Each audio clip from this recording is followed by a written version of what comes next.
To become a king of Karachi's underworld, Rehman Dakait was willing to kill anyone. But one allegation would follow him forever and become a chilling part of his legacy, that he murdered his own mother. Was it a cold-blooded response to betrayal, as some police reports claimed, or a rumor that spiraled into legend? This is the story of the gangster whose brutal life was defined by violence, power, and one unforgivable, alleged taboo.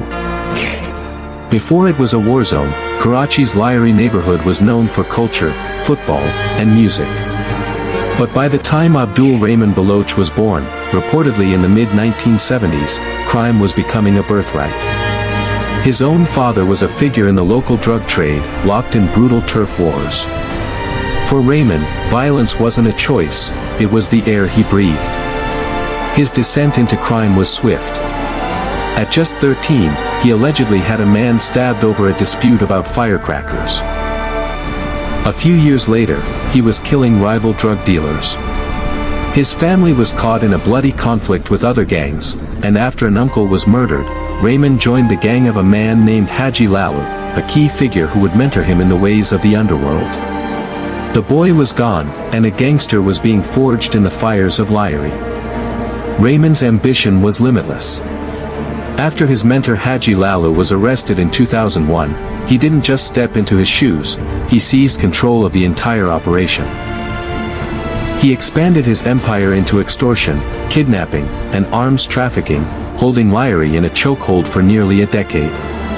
His rivalry with another gangster, Arshad Papu, ignited a war that turned the streets into a battlefield.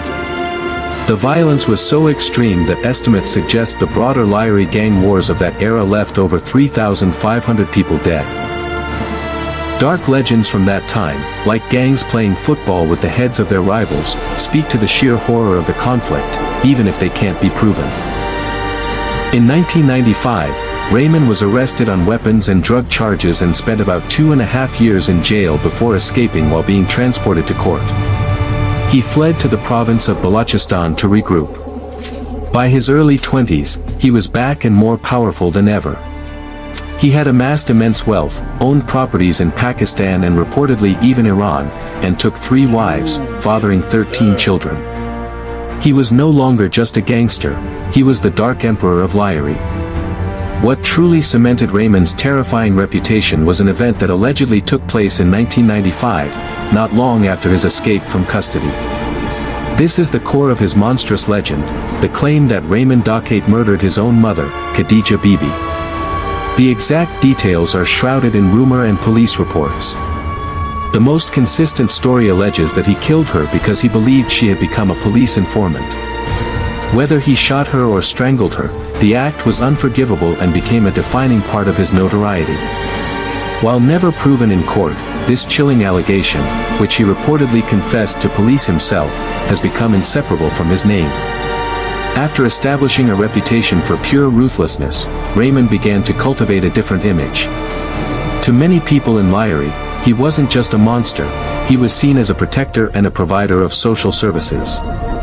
He began funding community projects and welfare programs, creating a Robin Hood narrative. In 2008, he sought a new kind of power by forming the Peoples Aman Committee, or PAC. On the surface, it was a peace group meant to end the gang wars, but many critics saw it as a way to formalize his control and rebrand his criminal enterprise as a political force. He shed the name Dakait and restyled himself as Sardar Abdul Rehman Baloch, a community leader. He became deeply embedded with the Pakistan People's Party, PPP, with his men reportedly providing security for top political figures like Benazir Bhutto and Asif Ali Zardari. Photos showed him alongside powerful politicians, blurring the line between crime and state. This was the paradox of Rehman Dakait, a brutal killer who also played the part of a community messiah. Rehman's most formidable enemy wasn't another gangster, but a police officer, the notorious encounter specialist, Chaudhry Aslam. For years, Aslam hunted Rehman as the head of the Lyari task force. Rumors persisted that Rehman had been spared from capture before, thanks to his political connections. But his luck finally ran out. On August 9, 2009, Chaudhry Aslam's unit intercepted Rehman and his associates. The official police report states they were killed in a shootout. However, it's widely believed by his supporters to have been a fake encounter, a staged, extrajudicial killing. Rehman's wife later went to court claiming he was kidnapped and then murdered, and some reports mentioned that an autopsy showed he was shot from just 3 feet away, fueling suspicions. Real or fake, the encounter ended the reign of Rehman Dakait. Rehman Dakait's funeral drew a massive crowd in Lyari, a testament to his complicated legacy. His successor, his cousin Uzair Baloch, would take over the gang and continue the cycle of violence for years to come. In the end, despite his power, his political connections, and his Robin Hood persona, Rehman's story is forever marked by extreme brutality. The unproven allegation that he murdered his mother stands as the ultimate symbol of a man who seemed to have no limits. Was he simply a product of his violent environment, a necessary evil for a neglected community, or a monster defined by his own chilling legacy? If you found this story disturbing, shocking, or thought-provoking, hit the like button so more people can hear the truth behind these dark legends. Subscribe to the channel for more real, uncensored crime stories from Pakistan and around the world, and turn on notifications so you don't miss the next upload.